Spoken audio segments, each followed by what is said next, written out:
Hello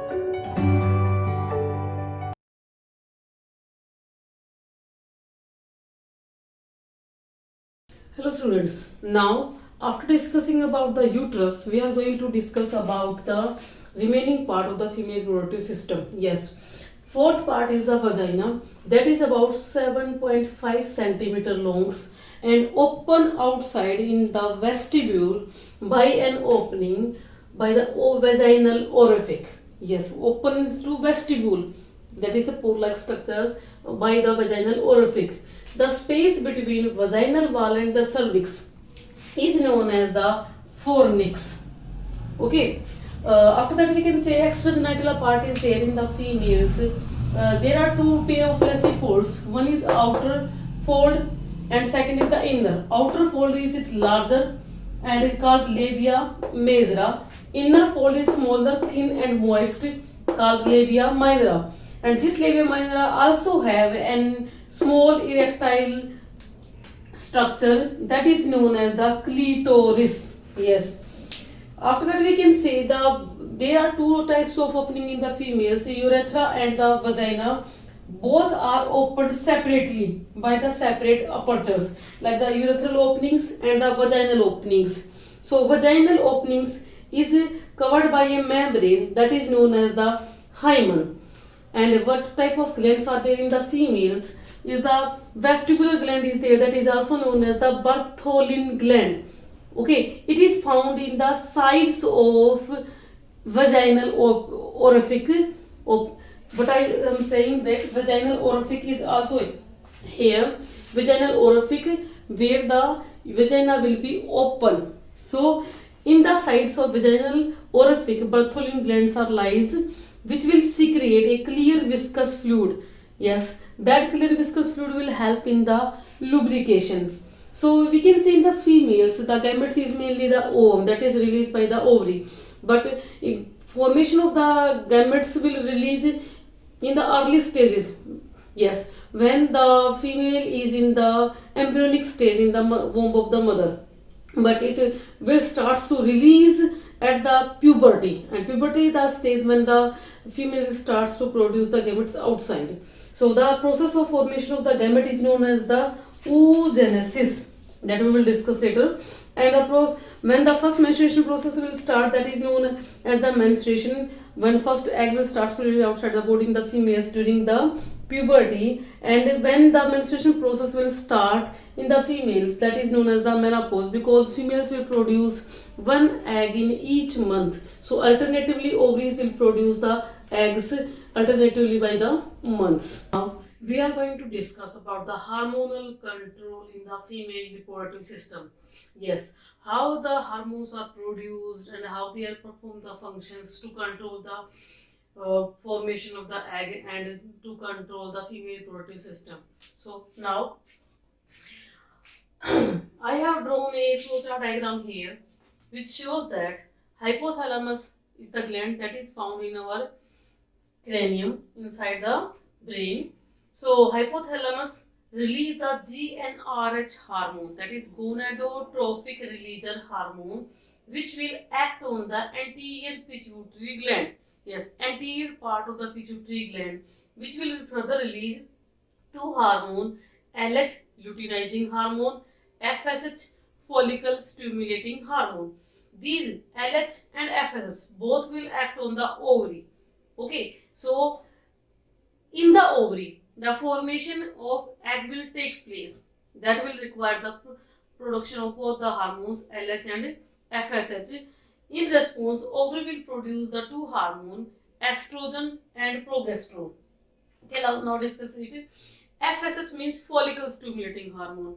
FSH will maintain the growth of graphene follicle, helping the maturation of ovum and secretion of estrogen. These are the three functions of the FSH, follicle stimulating hormone. Okay, so inside the ovary, you just see that growth of graphene follicle. So graphene follicle is made up of one egg and a number of follicular cells.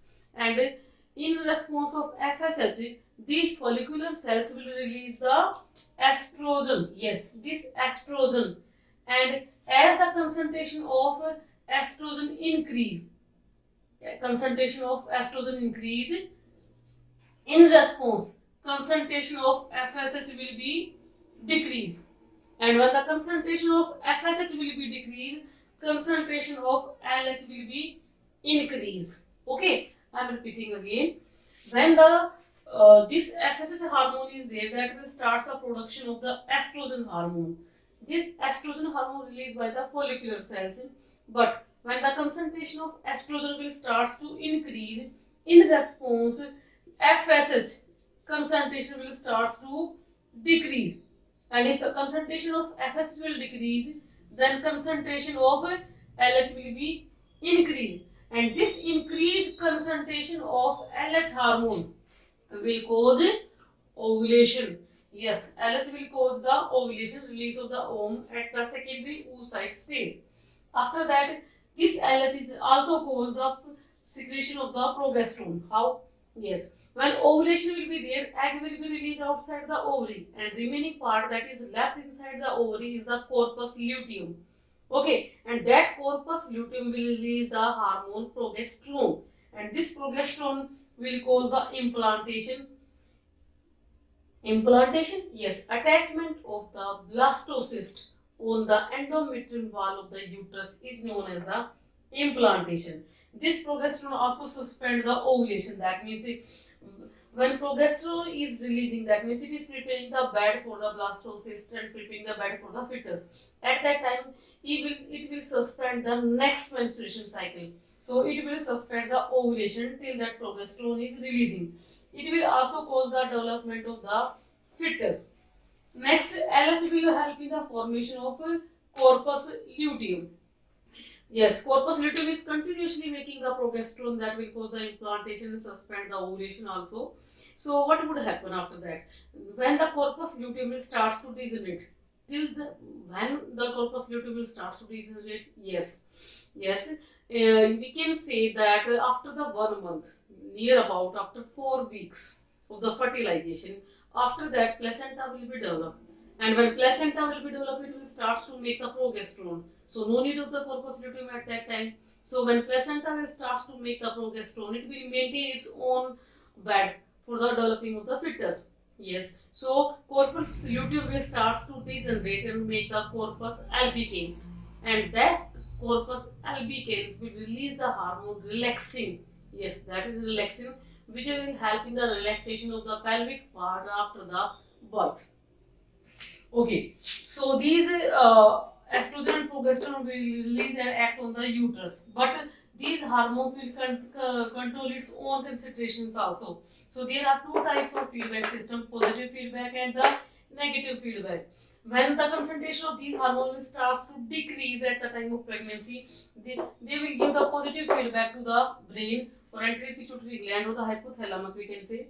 So at that time, the pituitary gland will start to make more estrogen and the progesterone. That means at this time they are increasing their concentration.